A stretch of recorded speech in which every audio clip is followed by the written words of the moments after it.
Hello guys, my name is Mohammad Hasnain and 12 years old full stack developer and data scientist। तो आज की video के अंदर हम सीखने जा रहे हैं लूप्स के बारे में। तो चलिए स्टार्ट करते हैं। जी, यहाँ पर हम आ गए। पिछली बार वीडियो के अंदर हमने सारे के सारे प्लेलिस्ट बेसिक्स अपने कंप्लीट कर लिए। जी, पिछली बार हमने बेसिक्स सारे कंप्लीट कर लिए थे। अगर आपने वो बेसिक्स कंप्लीट नहीं है आपके, तो मैं आपको आई बटन में लिंक दे देता हूँ, आप वहाँ जाके चेक कर लें ताकि आपके बेसिक्स कंप्लीट हो। अगर आपके बेसिक्स नहीं आते आपको, तो ना तो आप एडवांस लेवल कर पाएंगे, ना तो आप इंटरमीडिएट। या उसके बेसिक जो होते हैं वो रूट होता है आपका आगे बढ़ने का। ठीक है, पिछली बार हमने बेसिक कंप्लीट कर लिए थे। अब हम आ गए उससे थोड़ा सा अप लेवल के ऊपर। अप लेवल मतलब अभी हम आ गए इंटरमीडिएट लेवल पे, फिर इससे ऊपर लेवल है एडवांस। तो अभी हम इंटरमीडिएट लेवल है, तो मैंने यहाँ पे एक फोल्डर बना लिया, यहाँ पे एक नई फाइल बनाते हैं। ठीक है, यहाँ पे लिखता हूँ मैं practice1.ts। ठीक है, अब यहाँ पे हम लिखते हैं console.log। console.log क्या करता है, आउटपुट के अंदर जो भी चीज़ आप इसके अंदर देंगे वो उसकी आउटपुट जो है वो आउटपुट सेक्शन के अंदर प्रिंट करवाएगा। चाहे आप उसे क्वेश्चन दे के इसको प्लस करके दो, माइनस करके दो, अर्थमेटिक दे, कुछ भी दें आप उसे, तो ये आपको देगा। अभी मैं इन्वर्टेड कॉमर्स के अंदर लगा के इसको स्ट्रिंग दूंगा।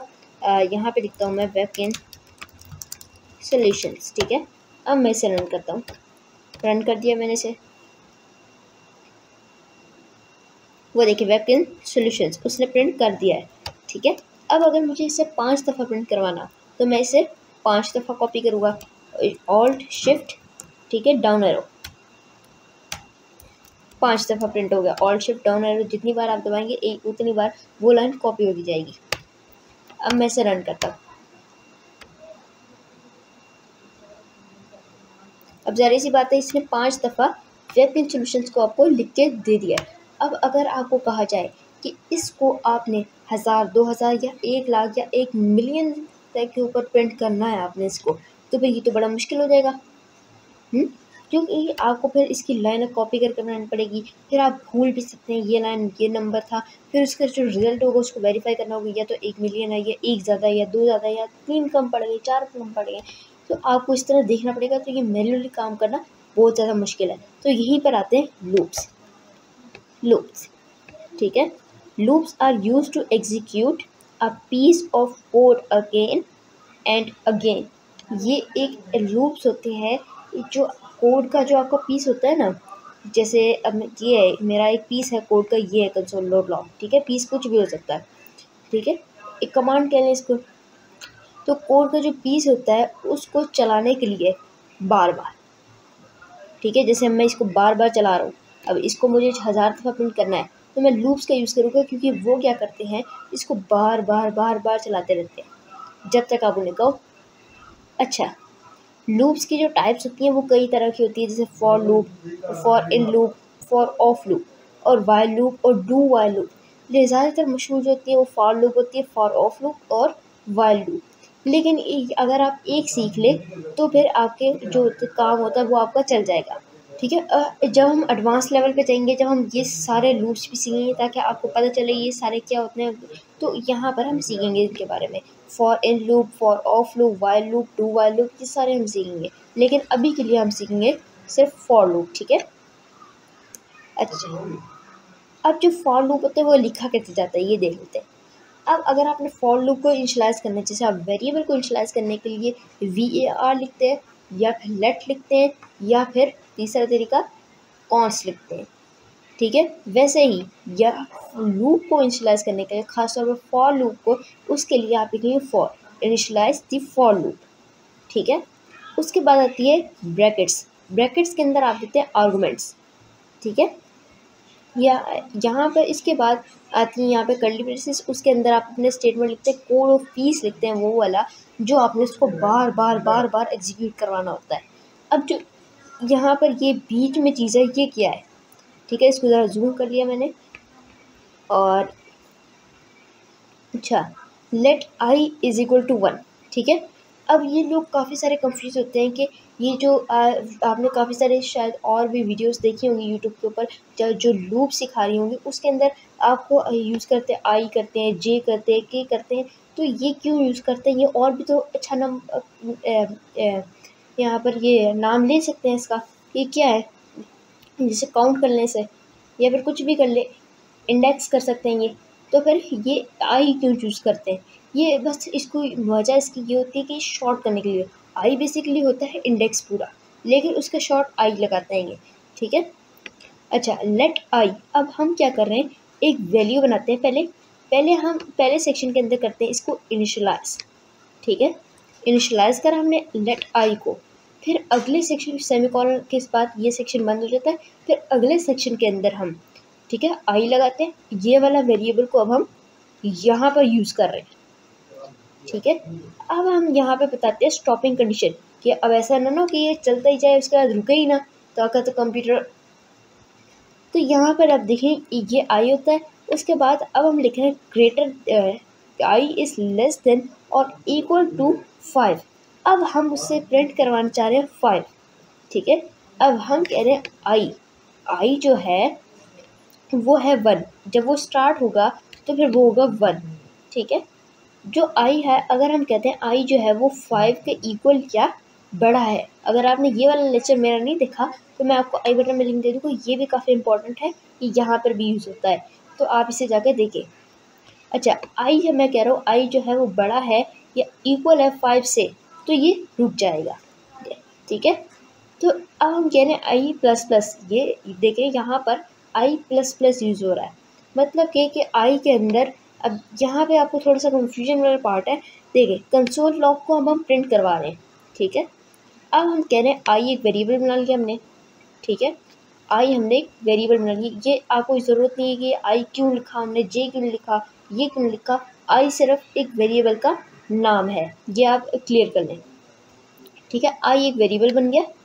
और अब हम कह रहे हैं आई जो है वो, अगर ये वाला कोड जो है, ये वाला वेपन सॉल्यूशंस को प्रिंट करवा रहा है, जैसे ये एक दफ़ा चलेगा तो आई होगा 1। अगर ये दूसरी दफ़ा चलेगा तो आई हो जाएगा 2। अगर ये तीसरी दफ़ा चलेगा तो आई होगा 3। ये जो हम कह रहे हैं इसको प्लस करें, वो हम बता रहे हैं यहाँ पर। देखिए, अपडेटेशन, ठीक है। अपडेटेशन के अंदर हम कह रहे हैं आई प्लस प्लस, कि आई को प्लस कर दे, चाहे प्लस प्लस आई लिख ले या आई प्लस प्लस लिख दे, इससे कोई फ़र्क नहीं पड़ेगा, क्योंकि ये इसने अपडेट ही करना है, हम यहाँ पे शो नहीं करवा ज़्यादा। अच्छा, तो अब जैसे ये यहाँ पे आई को 2 बनाएगा तो ये वाली कंडीशन चल जाएगी कि आई जो है वो छोटा है इक्वल टू के 5, छोटा है वो, तो आई जो है वो छोटा है 5 से, तो फिर ये इसको बंद नहीं करेगा। याद रखिए, जैसे ये कंडीशन फॉल्स होएगी तो फिर ये इसको बंद कर देगा। अब आई जो है वो पहले हमने इनिशियलाइज़ किया। मैं आपको ये बार बार बता रहा हूँ ताकि आपको कंफ्यूजन ना हो, लूप्स को यूज़ करते वक्त ये आपके दिमाग में बैठ जाए। अब आई को हमने इनिशियलाइज़ किया, उसके बाद अब हम चाहते हैं कि जैसी आई ये वाली कमांड जो है ये चलेगी, ठीक है, तो आई पे इसके अंदर एक प्लस कर देगा। मतलब कि अगर 1 है तो 1 दफ़ा चली तो फिर ये 1 रहेगा, लेकिन अगर दूसरी दफ़ा चली तो ये 2 हो जाएगा, और अगर तीसरी दफ़ा चली तो ये 3 हो जाएगा। जो 1 2 3 ये बढ़ा रहा है वो कर रहा है ये अपडेटेशन। और अगर ये 4 बार चल गई, ठीक है, 4, तो फिर ये अपडेट करेगा। और उसके बाद ये 5 बार चल गई, ठीक है, 5th बार चली है, ठीक है, फिर उसके बाद 6 बार चली। अब इसमें रुकना कब है? अब हमें रुकने की कंडीशन जो है वो यहाँ पर है। जैसे ये चलती है कमांड, ठीक है, तो फिर ये वाली कमांड भी चलती है इसके साथ, कि आई जो है वो छोटा है इक्वल टू या फिर इक्वल है 5 के है। अगर यहाँ पर आ गया 5, ठीक है, यहाँ पे 5 आ गया, तो फिर क्या होगा, ये आई तो बन जाएगा 5, आई तो बन गया 5। तो अब क्या होगा, आई होगा इक्वल टू, ये लेस देन तो नहीं होगा, लेकिन इक्वल होगा 5 के। तो अब ये यहाँ पर कंडीशन जो है रुक जाएगी, ठीक है, हमारा फॉर लूप जो है वो रुक जाएगा। तो अब इसको प्रैक्टिकल के अंदर भी इसको देख लेते हैं कि कैसे चलता है। जी, यहाँ पे पिछली बार ये लास्ट टाइम ने ये लिखा था, इसको कमेंट कर देते, मैं कंट्रोल// दबा कर ठीक है। उसके बाद यहाँ पर हम लिखते हैं फॉर लूप। फॉर लूप को इनिशियलाइज करने के लिए वैसे मैं आपको दोबारा बताता हूँ। फॉर लिखेंगे हम पहले, उसके बाद डालेंगे हम ब्रैकेट्स और उसके बाद कर्ली ब्रैकेट्स।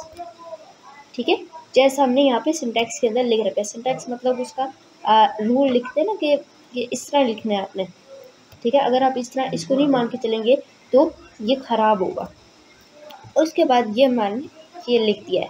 अब यहाँ पे ये फॉर एग्जांपल है जब आप इफ लिखते हैं ना यहाँ पर, वैसे ये सिंपल ये बस थोड़ा सा अलग है।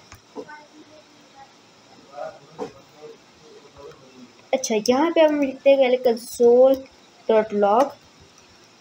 ये क्योंकि छोटा है तो मैं इसके पहले लिख देता हूँ इसको webkit solutions ऐसे। ठीक है, अब मुझे यहाँ पे करना है आर्गूमेंट्स देने हैं। ठीक है, आर्गूमेंट्स ये होते हैं कि आपने उसके अंदर कोई चीज़ बतानी है।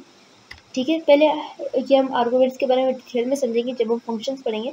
अभी हम यहाँ पे देखते हैं लेट आई। पहले हमने करना है इनिशियलाइजेशन वाला पार्ट। ठीक है, बनाते हैं चलिए लेट इन लगाता हूँ मैं। आप चाहे तो var या कॉन्स्ट बना सकते हैं। वैसे तो यहाँ पे इसने अपडेट होना है तो मैं इसलिए लेट यूज़ कर रहा हूँ। अच्छा, let I is equal to 1। पहले ये होगा 1 के अंदर। ठीक है, अब मैं इसको ऐसे करता हूँ क्योंकि अगर आप इसको बंद नहीं करेंगे तो फिर ये मसला करेगा आपके लिए। सेमीकोलन लगा के बंद। अब हमारा इनिशियलाइज तो कर दिया। चलिए हम यहाँ पे लिखते हैं काउंट। ठीक है, मैंने इसका नाम रख दिया काउंट, ये काउंट कर रहा है इसको। ठीक है, आई। अब हम लिखते हैं काउंट। ठीक है, ये सेम ऐसे ही लिखा जाएगा। ठीक है, आप चाहे तो इसका स्क्रीनशॉट लेके कर सकते हैं। एक सेकेंड में इसको इधर कर दूँ। चलो, आप इसका स्क्रीनशॉट लेके रख सकते हैं अपने पास ताकि आप इसको मेमोरी के तौर पे याद कर लें। ठीक है, अब यहाँ पर इसको ज़बानी याद करने की ज़रूरत नहीं है। वैसे इसको अगर आप बार बार प्रैक्टिस करेंगे तो ये खुद ही पर खुद हो जाएगा। अच्छा, अब हम लिखते हैं आई। आई जो है हमारा काउंट है। ठीक है, मतलब कि अब हमने आई की जगह काउंट नाम का वेरिएबल बनाया तो इसने आई बनाया तो फिर इसलिए आई। अब हम कहते हैं आई इज़ लेस देन और equal to 5। I is less than और इक्वल टू, हमें फॉर एग्जाम्पल कितनी बार प्रिंट करवाना है। चले हम कहते हैं 7 दफ़ा। ठीक है, अब मैं इसको फिर से क्लोज कर दिया। अब हमारा स्टॉपिंग कंडीशन वाला पार्ट भी कंप्लीट हो गया। अब हम आगे लिखते हैं अपडेटेशन वाला कि अपडेट करेगा ये काउंट प्लस प्लस। ठीक है, चलिए अब हम इसे चला के देखते हैं। अब हमारा ये फॉर लूप कंप्लीट हो गया। मैं इसे चला के देखता हूँ। अच्छा, वो देखिए उसने आपका काम कर दिया है। अब ज़रा इसे काउंट कर लेते हैं 1 2 3 4 5 6 7। ठीक है, तो अब हमने इसको 7 दफ़ा प्रिंट करवा दिया है। इसको चाहे तो आप प्लस प्लस भी लिख सकते हैं पीछे ऐसे, तो इससे ज़्यादा फ़र्क नहीं पड़ेगा इसको। ठीक है, अच्छा अभी क्या करते हैं, इसको ऐसे रहने देते हैं। अब हमें चाहिए कि हम इसके साथ इसका इंडेक्स प्रिंट करवाएं। इंडेक्स 0 से शुरू होता है, मतलब काउंट प्रिंट करवाए कि 1 2 है, ये 3 है, ये 4 है, ये 5 है, इस तरह। ठीक है, तो पहले तो मैं इसके अंदर पहले ये बैकटिक्स डाल देता हूँ। ठीक है, टैब के ऊपर होते हैं। बैकटिक्स डाल दिए मैंने। अब मैं यहाँ पे डालता हूँ $। इसकी आपको अच्छी खासी प्रैक्टिस हो गई होगी कि कैसे डालते हैं। ये आगे कर्ली ब्रेसेस। अब मैं इसको ऐसे कर दूँगा। ठीक है, अब मैं लिखूँगा यहाँ पे काउंट। ये देखिए ये वेरिएबल है, तो अगर हम इसको फॉर एग्जांपल ऐसे एक्सेस करने की कोशिश करें काउंट, ठीक है, या फिर इसको नीचे करें तो ये एक्सेस नहीं होने वाला। जो काउंट का वेरिएबल है वो सिर्फ फॉर लूप के अंदर चलेगा, बाहर नहीं चलेगा। ठीक है, काउंट। अब हमने यहाँ पे काउंट लिख दिया। अब हम इसे रन करके देखते हैं। इसको पहले क्लियर कर लेता हूँ मैं, इसे रोकते हैं पहले, इसको ऐसे करते हैं। अब चलाते हैं। वो देखिए उसने जो आपका काउंट है वो ऐसे चल रहा है। पहले 1, ठीक है, फिर प्लस हुआ, फिर वेब सॉल्यूशंस 2, फिर प्लस हुआ, फिर 3, फिर 4, फिर 5, फिर 6, फिर 7। ऐसे आपका काउंट चलता है। आप चाहे तो इसका नाम आई भी रख सकते हैं, 4 भी रख सकते हैं, कुछ भी आप चाहे इसका नाम रख सकते हैं। ये आपको कंफ्यूजन नहीं होनी चाहिए कि इसका नाम ये आई जो है ये कॉम्प्लेक्स हो गया आई प्लस जे एक्स वाई, तो आप जो ऐसे रखते हैं ये ठीक नहीं है। आप इसको अच्छा तरीके में मान तो शॉर्ट फॉर्म्स यूज़ करना आसान होती है, लेकिन जब कोई और डेवलपर्स देखेगा तो वो थोड़ा सा कंफ्यूज हो जाएगा। ठीक है, या तो आप उसके साथ एक कमेंट लगा के रखिए कि इसका मतलब है ये वाला। ठीक है, अब यहाँ पर आपको पता चल गया होगा। चलिए अब हम यहाँ पर इसको 1000 दफ़ा प्रिंट करवाते हैं, देखते क्या हो रहा है। बल्कि हम करवाते हैं इसको 300 दफ़ा प्रिंट। ठीक है, ज़्यादा हो जाएगा वो, 300 दफ़ा। अब ये रन करेगा, ये हो सकता है थोड़ा सा टाइम ले ले। वो देखिए उसने कर दिया, ये उसने 300 दफ़ा आपका यहाँ पर प्रिंट कर दिया है। ठीक है, आप चाहे तो इसको जितनी मर्ज़ी दफ़ा प्रिंट करवा सकते हैं। तो गाइस मुझे उम्मीद है कि आपको इसके बारे में कंप्लीट समझ आ गया होगा। आप यहाँ पर गूगल के ऊपर जाके एग्जांपल्स भी दे सकते हैं। हम अगली वीडियो के अंदर लूप्स की ही एक्सरसाइज करेंगे। आप यहाँ पर इसकी अच्छी खासी हम एक्सरसाइज करेंगे ताकि हमें ये अच्छी तरह याद हो जाए। याद रखिए ये लूप जो है वेबसाइट्स बनाने के अंदर जो बैकएंड लगाएंगे आप, इसके अंदर फंक्शनलिटी डालेंगे, ये उसके अंदर ये कई बार यूज़ नहीं होगा, लेकिन वो छोटा सा मौका होगा वो जिसके अंदर वो ये यूज़ होगा, और उसके अंदर आपको ये इतनी अच्छी तरह आना चाहिए कि आपको सब पता हो कि मुझे ये एडिट करना है तो मैं ये जाके करूँगा, ये जाके करूँगा, ये जाके करूँगा। तो अगर आपको पता ही नहीं कि ये लूप्स क्या होते हैं तो फिर आप इसको एडिट नहीं कर पाएंगे सही तरह। आप चाहे जीपीटी से पूछे या जेमिनी से पूछे या किससे भी पूछेंगे, लेकिन आपको पता नहीं चलेगा ये क्या कह रहा है। अब मुझे एक छोटी सी भी एडिट करनी होगी तो उसके पास जाएंगे, हो सकता है वो आपकी रिक्वायरमेंट्स को समझ के उस मुताबिक ना कर रहा हो। कई बार ऐसी कंडीशंस भी आ जाती है, तो फिर आपको उस वक़्त खुद करना पड़ेगा। तो इसलिए इसको अच्छी तरह सीखें। ठीक है, तो मिलते हैं अगली वीडियो में। अल्लाह हाफ़िज़।